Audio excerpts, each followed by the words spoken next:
So far what we've done is that if you look at from the spectrum perspective, we are done with perfect competition, we're done with monopoly, and we looked at pure monopoly and pure perfect competition. Then we looked at oligopoly, which was very close to monopoly, and we saw four models. We saw competition model, and we saw collusion models, and now we are doing monopolistic competition. Monopolistic competition is very close to perfect competition, guys. So and again, the name monopolistic sometimes end up people confusing. They're like, oh, hey, it's monopolistic, which means should it be close to monopoly? And the answer is no.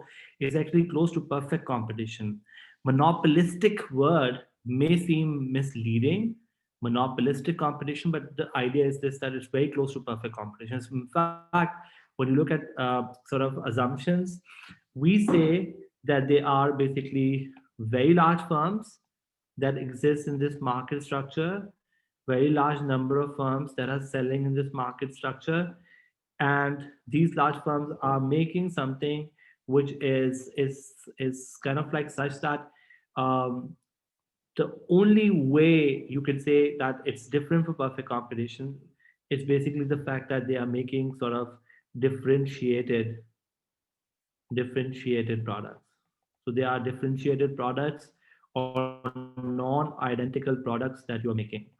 Other than that, if you look at barriers to entry, the barriers to entry in this market structure, the barriers to entry are, in fact, no barriers to entry. I should say there are no barriers to entry or none whatsoever, and that's why that makes it very close to perfect competition. The fact that there are a large number of firms and there are no barriers to entry makes it very close to perfect competition. But the fact that there's differentiated product or now non-identical product is a feature that makes it kind of like a little different from perfect competition. The fact that they are non-identical, should we use another same color, non-identical basically results in this market structure to be different from perfect competition, because now you will see because of this your demand curve is downward sloping.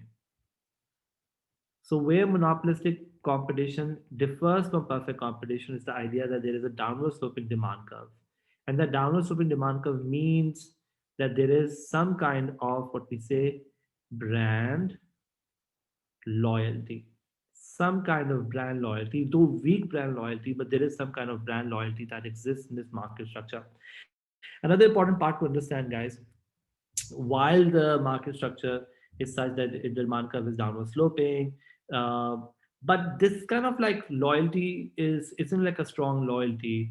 It's not like these brands are huge. It could be simple loyalty. For example, if I ask you what's your favorite place to eat biryani, you might say I like, for example, Indus biryani. Or what's your favorite place to eat, like, for example, like pasta, you might say Alexander's pasta.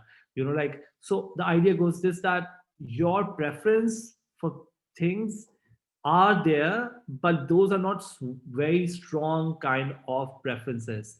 These are not like strong loyalties that you have for a particular brand. And so that's why you need to understand this, that the loyalty that exists for these kind of brands is weak. Make sense? So if you go back to our assumptions, just to give you now a fair sort of, now that we've done this, that this is the market structure which is very realistic. So this is more realistic than perfect competition, because in this we say this, that there is a fact that there could be possibility of various brands to exist, right? So there are large number of firms in the market. Number one is this assumption. Number two is this, that each firm is small, and because they are small, this is an important thing to understand. Unlike oligopoly, where there was interdependence, these firms are still independent. So, for example, independent would mean one, for example, hairdresser decides to do something, not everyone else will copy him. So, there is no need for us to, for example, copy a competitor, because there are tons and tons of buyers are also there. This means that you would just like perfect competition, everyone is independent. Here, there is everyone is independent and there is no interdependence, which means, like, unlike oligopoly, you will reduce price whenever you see somebody else is reducing price. You don't need to do this here. Everyone is it's kind of like their own set of business, their own market. They might be selling something which is kind of similar, but they can have a different price and can have a different strategy. There is no need for firms to inter be looking at the competitor very closely. So firms are assumed to be acting independently. Make sense? So market structure, yes. So be independent would imply that market share is small for each firm. So market share is very small for each firm. Do you get it? Does that make sense? So each firm has a small market share. The third factor we need to understand is this, that the firms produce what we call slightly differentiated products. And that actually is an important point to understand as well. When you say slightly differentiated product, this means that we are looking at, and that's a very important factor to understand, that we are looking at basically firms selling differentiated product or non-homogeneous product. Okay, so these non-homogeneous products means that there is a possibility of brand loyalty, but there is also a possibility of a relatively relatively elastic demand, right? And lastly, there is no barrier to entry, no barrier to entry or exit. Make sense? Are we good? Now look at this, guys. Due to a large number of firms, each has an insignificantly small market share, something what Zaman was asking. Each would have a small market share, and therefore the action are unlikely to affect the rivals at any great extent. So everyone is independent rather than interdependent. Number one. Number two is this, that you don't need to worry about how your rival will react, which means basically that independence would mean basically you are making your own decision. There is, unlike oligopoly where there were many models we were looking into, here there's only going to be one model. So only one model which can tell us the equilibrium of the market. So I want to talk about now the equilibrium, but before I move on, is there any question? Yes, Zamin, exactly. Zamin is saying each similar firm is providing a unique service to its consumer, and the answer is yes. Like, for example, the guy who gave me his haircut provides a unique service to me, and has, so that could be something similar for everyone, right? They might have their own barber to go to, own tailor to go to, and so on and so forth. Makes sense? Now, guys, when you look at equilibrium, so let's write short run equilibrium.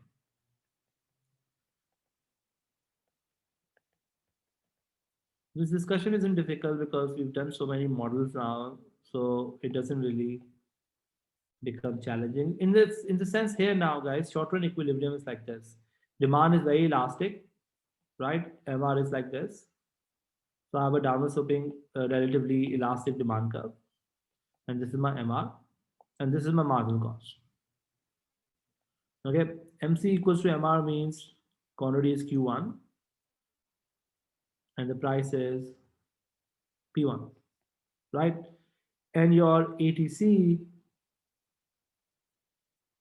is something like this.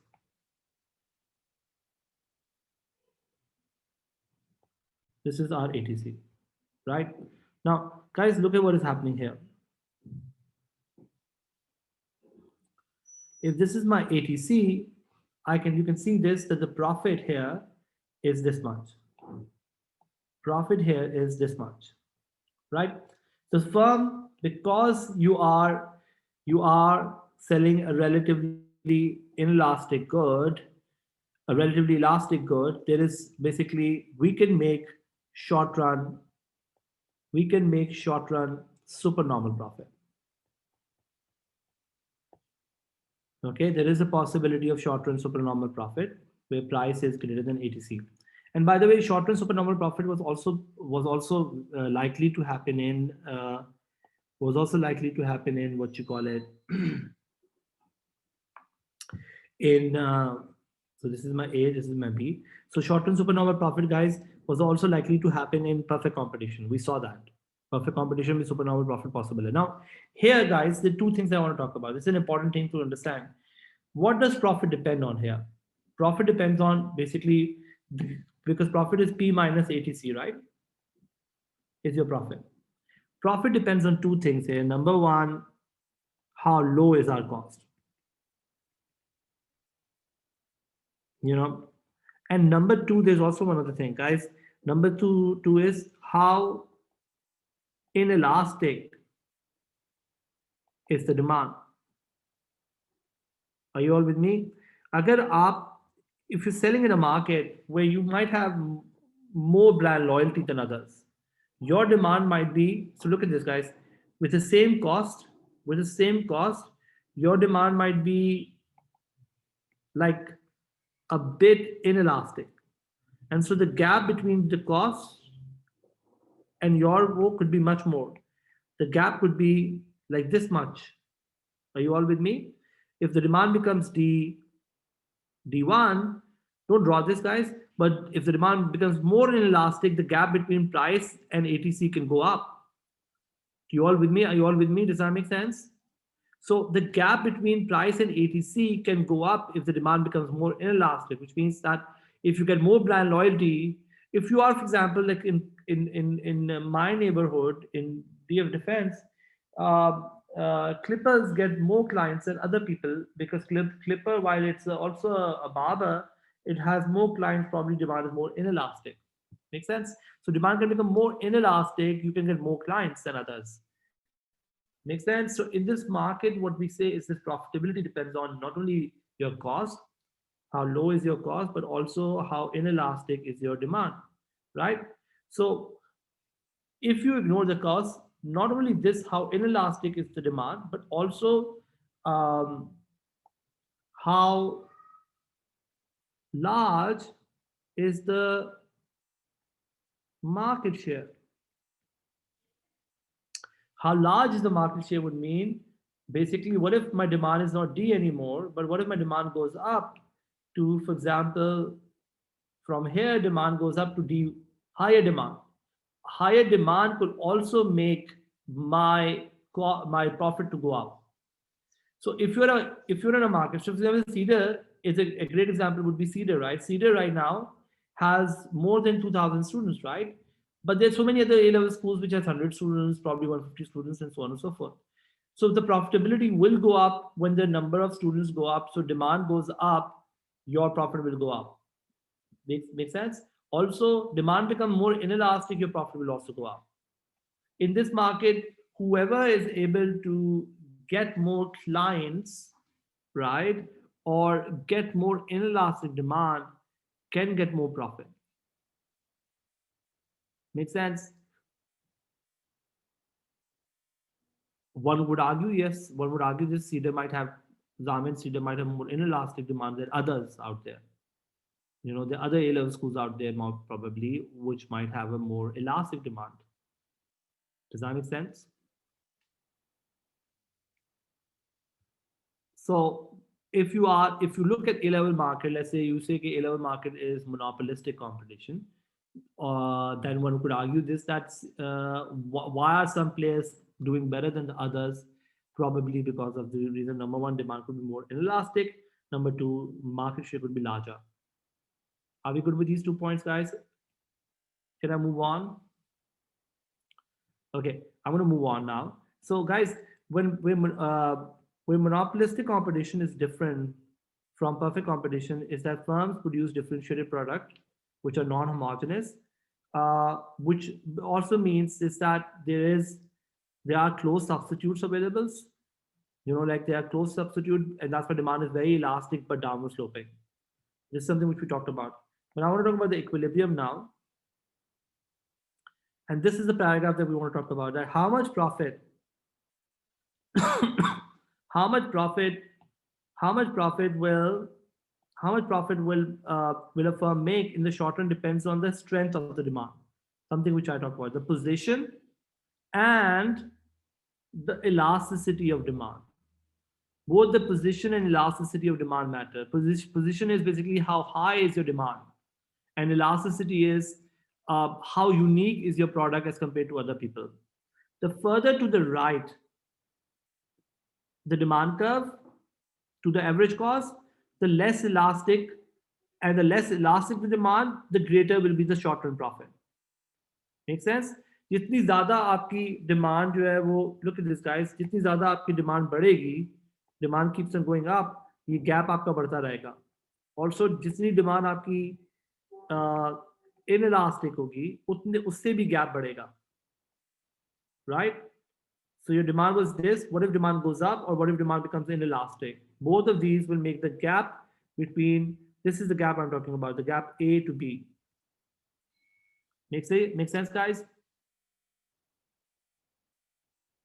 Exactly, Zamin. How unique your product is as compared to competitors. If your product is more unique than other people, of course, तब आपको ज्यादा margin मिलेगा, because आप उसी market में जहाँ पे बहुत सारे प्लेयर्स हैं, you kind of like making slightly better product.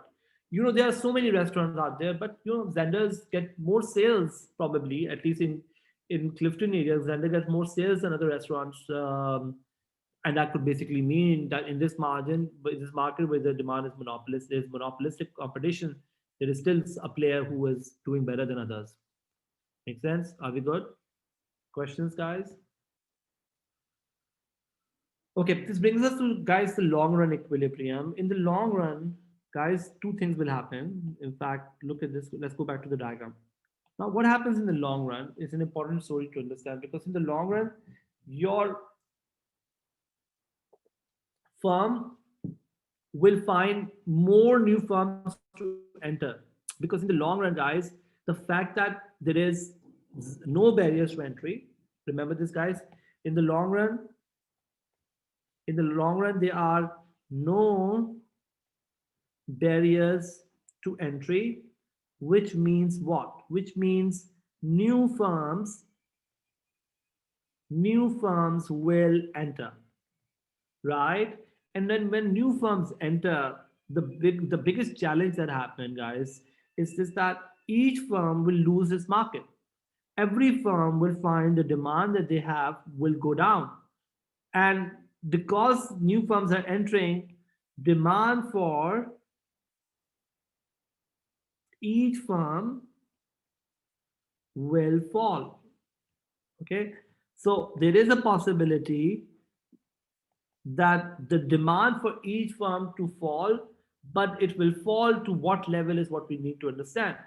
And the answer is this, that in the long run, are we happy with the idea that I talked about, that because no barriers to entry, new firms will enter and demand for each firm will fall? Are we good? And because there's no barrier to entry, firms will keep on entering till everyone will make a normal profit. So the idea is very close to perfect competition, कि अगर new firms enter हो रही हैं तो कब तक enter होंगी, and सवाल का जवाब ये है, तब तक enter होंगी जब तक जो है profit जो है वो zero ना हो जाए. So if I look at this, guys, uh, this is my marginal cost. So I'm going to call it long run marginal cost. This is my demand.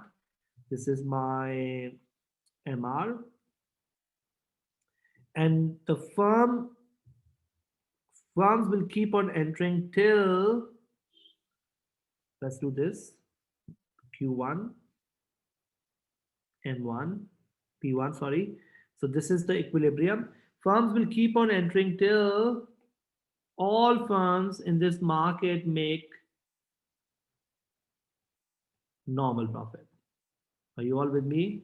If everyone start to make normal profit, that's where, so in the long run, what we say is that demand for each firm will fall and firms will keep on entering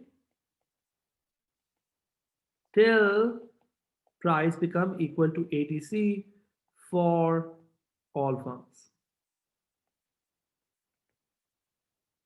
Make sense? Are we good? Questions, guys? Do we understand the long run equilibrium? So in the long run, all firms make normal profit. What I believe, Zamin, is that I just made the demand to fall rather than change the elasticity. मैंने कहा कि demand जो है ना, basically अगर पुराना वाला diagram देखें, so demand को हम लोग basically what we're trying to do is this, that we're making the demand fall. Okay, that's what we're doing here. So demand curve was this, was probably going to become, let me just draw this through this, going to become like demand is going to fall. Make sense? So we're making normal profit now. But It could also be, it can become more elastic also because new firms enter, so it can become more elastic too. You can also say that. But the outcome will be a normal profit. Do you get it? Does that make sense? The outcome will be normal profit. Are we good?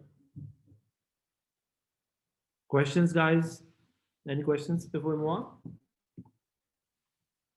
Okay. There is one important discussion that is left, and it comes a lot in exams, which is about, just 1 minute. Let me quickly uh, change my sharing of screen.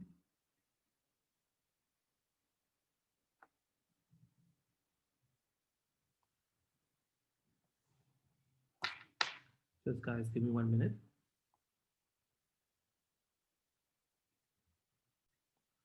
The next discussion that I want to have is to look at basically, is monopolistic competition allocatively and productively efficient or not?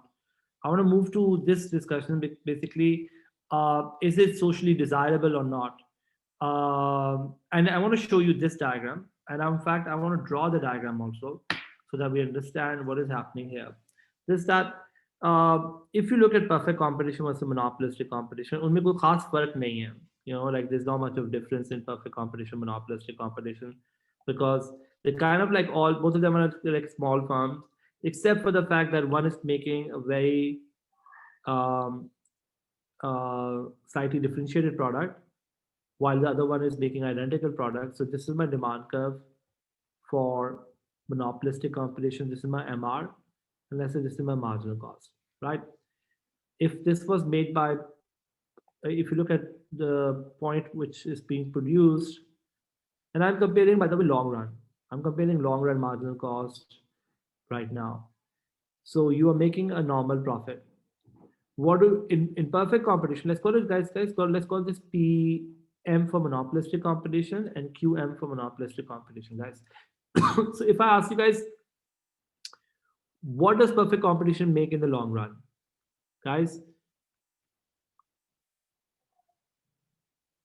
Zamin, we just talked about this. Perfect competition is monopolistic competition is making only normal profit.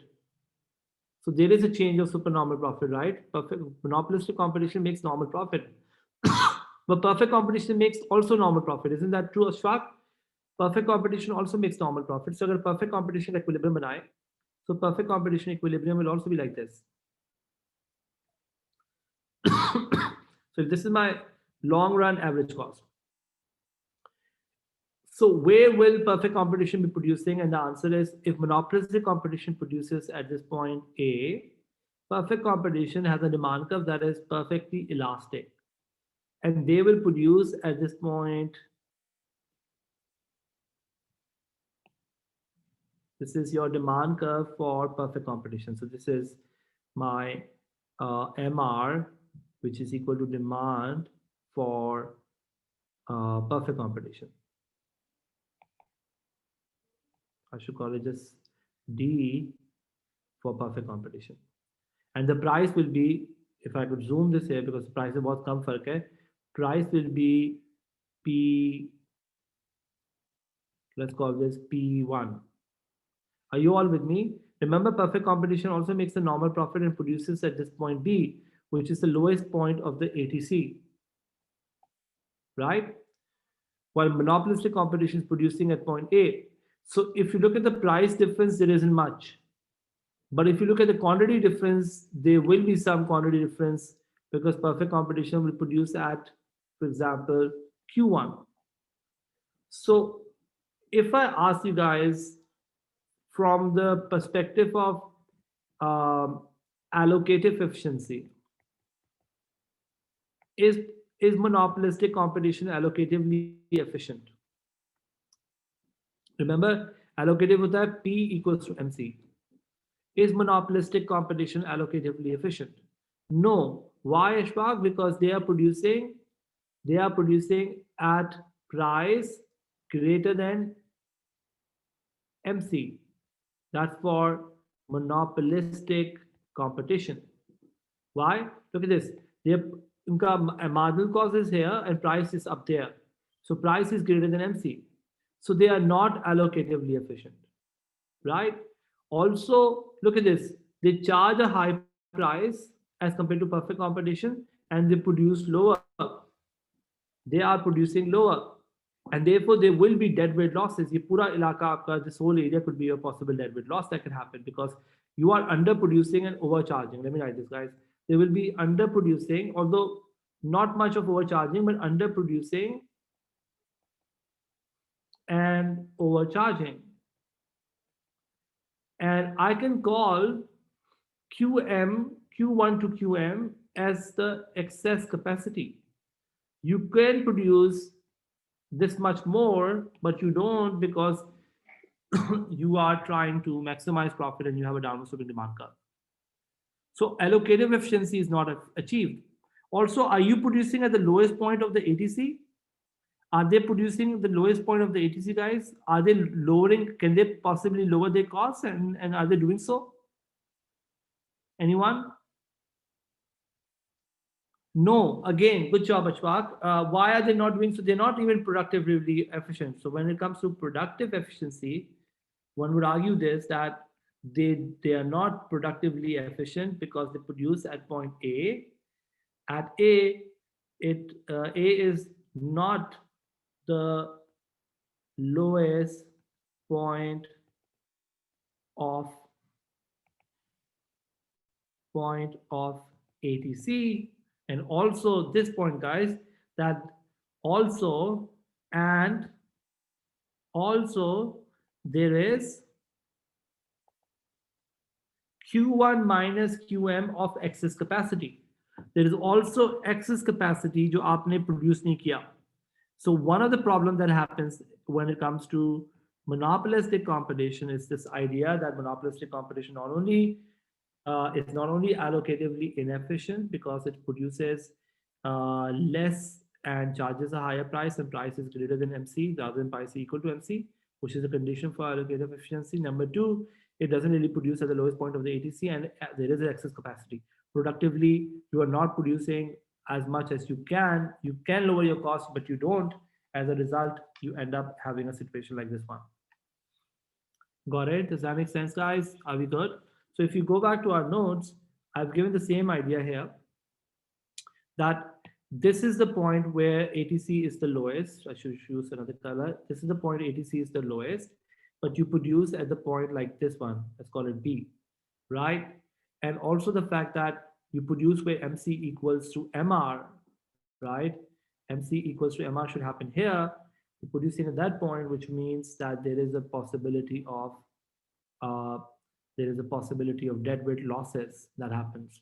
So higher price, lower quantity, and therefore allocative inefficiency. But why would still monopolistic competition be preferred by consumers? Why may consumers may like it or may be happy to pay a little bit more? Any idea, guys? Unique, exactly. There is product differentiation. All of us want some kind of differentiation, and we may want to be happy. So maybe you may say that you're willing to pay that margin despite the traditional definition of allocative and productive efficiency. You might still say, I may pay a margin for the product because you're not too unhappy with the idea that your biryani is slightly different from any other person's biryani, or your haircut looks slightly different, or the t-shirt you wear is slightly different from anyone else out there. Does that make sense, guys? So the idea goes this, that monopolistic competition does offer us a variety. And that's what we wrote here, that look at this, guys. Rather than having a perfectly competitive situation where consumers pay low prices but are only able to purchase a homogeneous product, monopolistic competition gives consumers the opportunity to make choices. This is why they are prepared to pay slightly higher prices for these products. Make sense? So for these products, you are slightly willing to pay a slightly higher price because you can see the product to be different. Make sense, guys? Are we good? Any questions? Awesome. So that's a good class, guys. We had an opportunity to look at monopolistic competition in the short run and long